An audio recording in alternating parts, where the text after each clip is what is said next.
Welcome to the Sound and Marketing Podcast. My very special guest today is Steve Keller from Pandora's Studio Resonate team. I'm your host, Gina Isham, owner and founder of Dreamr Productions and Sound and Marketing Learning. I create, consult, and educate brands and individuals on the power of sound in marketing. Now on to the show. Steve Keller has been involved in a lot of notable sound projects through the years, such as coining the term audio alchemy, writing research papers about sonic seasoning, breaking through the sonic color line to address bias and lack of diversity in sound advertising, and now he's working with Cheez-It, aging cheese to sound. Welcome to the show, Steve. Hi there. I have a rather diverse background of all kinds of interesting things. So always thrilled to chat with you about them. And this one in particular, it was a lot of fun.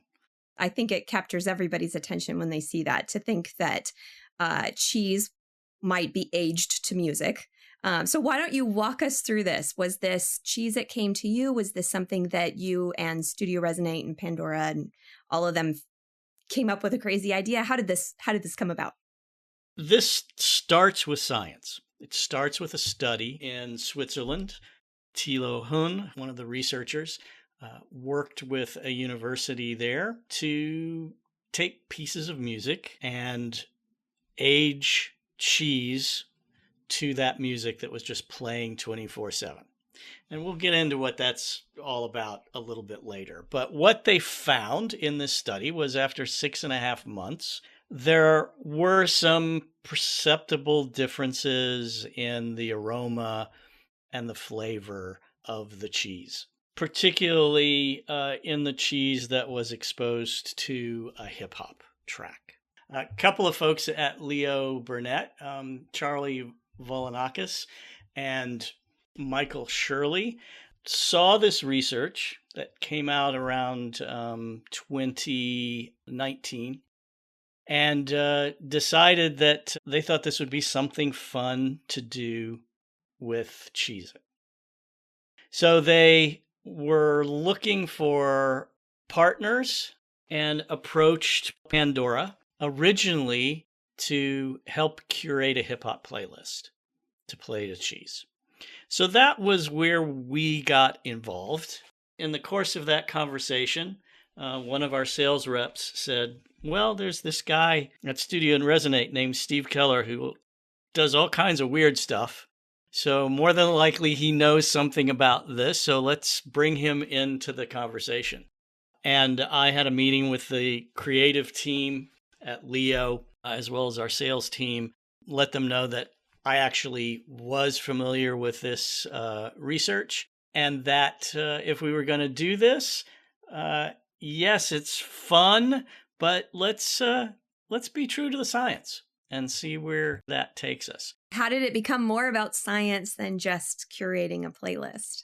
As is often the case in marketing and advertising, when folks read about this kind of research, they'll hop on board with the headlines without really diving into, well, what was the impact? How would we duplicate this? It needed to be more than, oh, we're going to put speakers up in a warehouse and play music through the speakers. Really needed to understand what was happening. So it starts with realizing that what we're talking about is really the impact of sound vibrations on the development of microorganisms. So when cheese, or wine for that matter, is aging, there are microorganisms that begin to grow. They're good bacteria, and these microorganisms are what contribute to the texture, the aroma, the flavor of cheese as it's developing. So what's happening when you're playing these soundtracks to the cheese as it ages is that the vibrations from the music have an impact on the development of the microorganisms. And that's really what's impacting the flavor and the aroma and the texture of the cheese.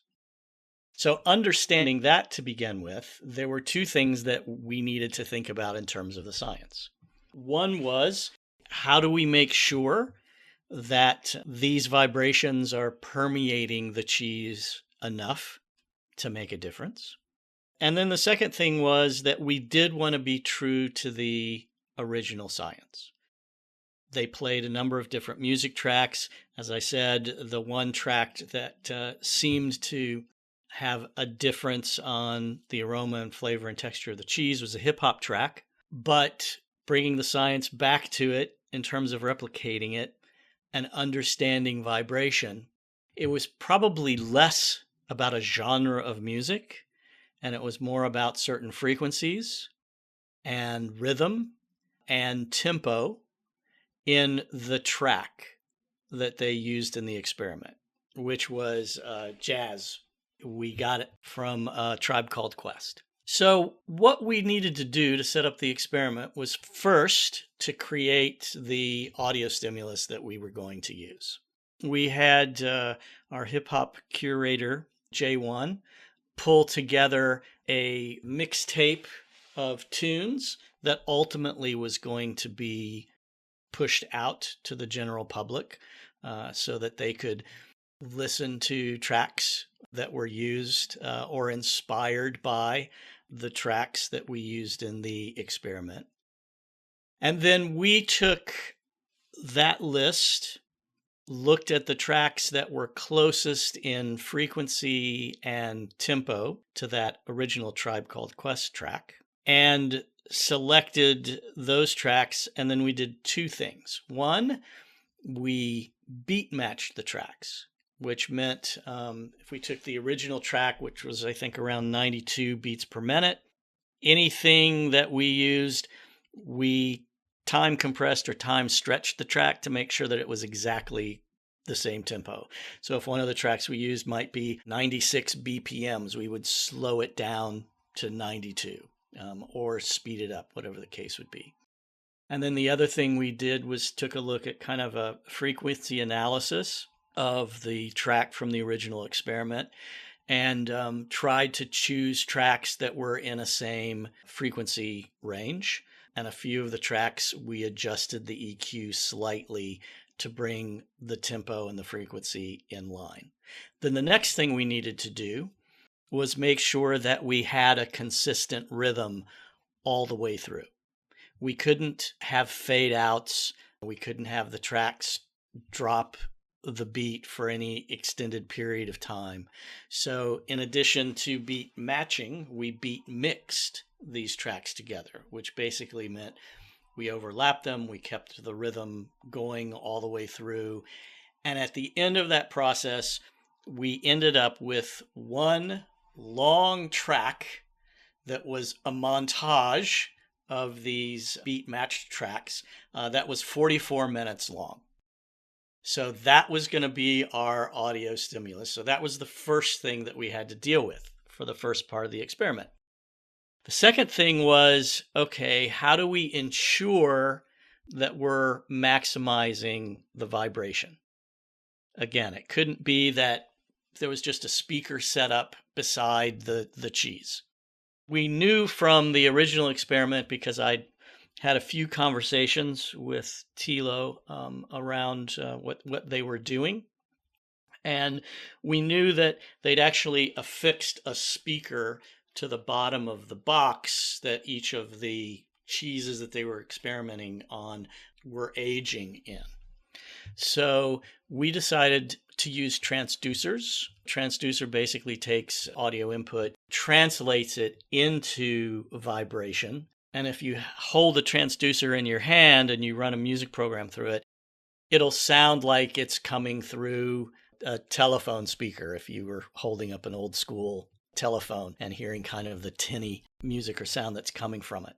However, if you take these transducers and put it on a conductive surface like wood or glass, it actually then takes those vibrations and it becomes sound that we hear. So it essentially turns the surface of whatever the transducer is placed against into a speaker.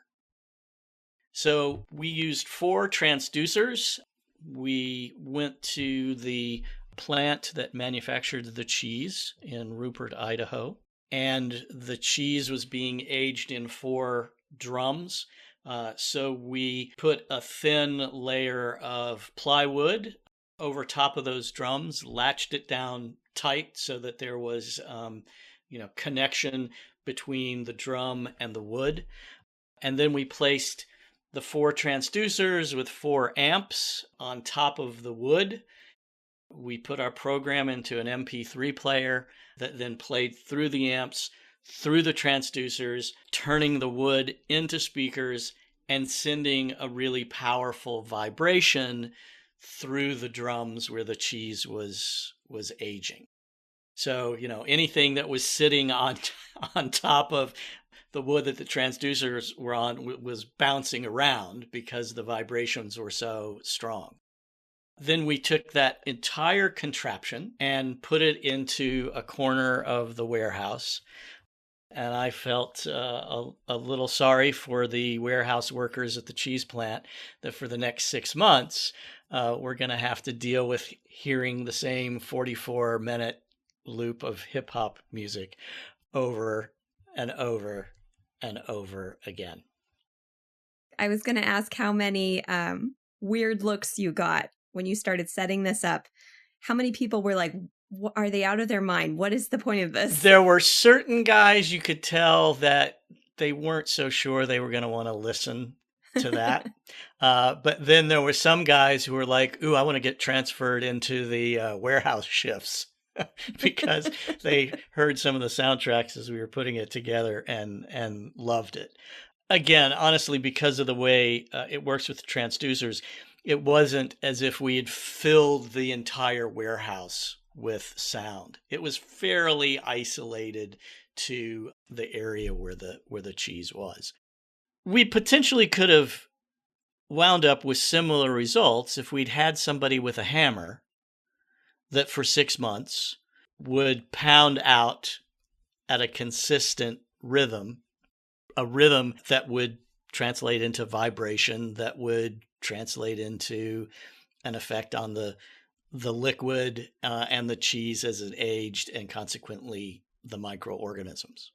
So that was the first part of the experiment of bringing sound to bear on potentially affecting the flavor of the cheese.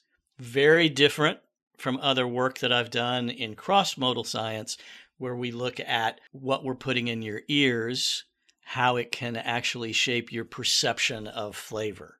So that's more the realm of psychophysics, kind of how our senses form a sense of reality for us.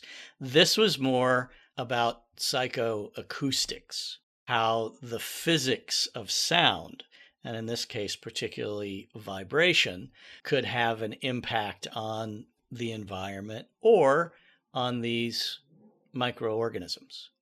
While this does seem like kind of a fun, silly experiment, there are actually some interesting real-world applications for us in thinking about the impact of vibration on our environment.